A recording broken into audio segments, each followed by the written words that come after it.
France is burning again. The fatal shooting of a teenager has thrown the country into chaos. There have been clashes in many places. 40,000 police officers have been deployed across the country. President Emmanuel Macron has called the riots unjustifiable.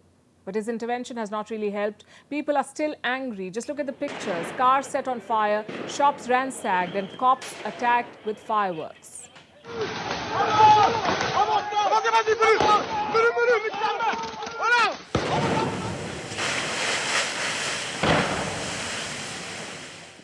There were clashes too. This was the second night of unrest. More than 150 people have been arrested, but the crackdown is expected to aggravate tensions because the story is about the police and their high-handedness. What triggered the protest was the killing of a teenager. He was 17 years old. His name was Nahel M. He was shot dead in Nanterre this week. This is a western suburb of Paris.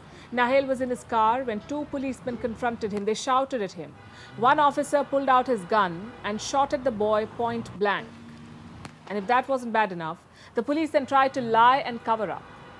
Soon after the shooting, some reports emerged. They quoted anonymous police sources. They claimed that the teenager drove into the cops intentionally, and that's when they shot at him.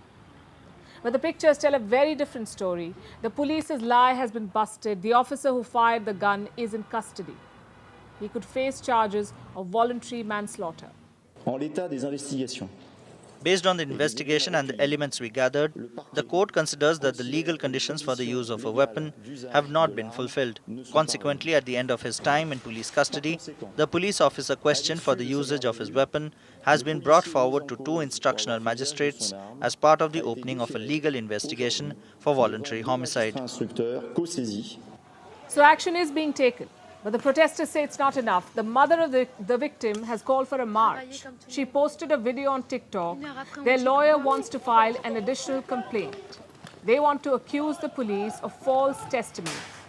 And prominent citizens of France are also speaking out, like footballer Kylian Mbappe and actor Omar Sy. They're demanding justice for Nahel. But what about the protesters? Why are they out in such large numbers, and what explains their sharp reaction? You see, this anger has been simmering for a while. The police in France have a reputation of high-handedness in suburban areas and especially against ethnic minorities. So there is deep mistrust, and French laws make it worse. In 2017, a law was passed. It authorized the use of deadly force. It made it easier for cops to shoot at moving vehicles, and some experts say French police are more brutal than all their European counterparts. They're also among the most heavily armed.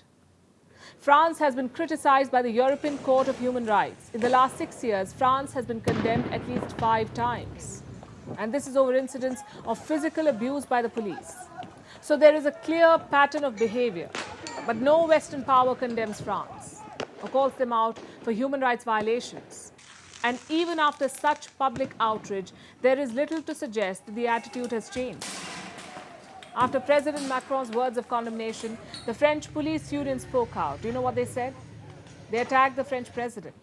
The union says Macron should not have condemned the cops. He should have waited for the investigation to end. In fact, let me quote from their statement. They say, like any citizen, we have the right to the presumption of innocence. So they're still in denial mode. Everyone can see what has happened, but the police remains defiant. And where does this leave President Macron? Well, in a bind yet again. Police reform is a contentious topic in France. In 2020, Macron tried to push a new security law. It led to nationwide protests. He wanted to adopt a tougher approach on law and order, but there was a public backlash.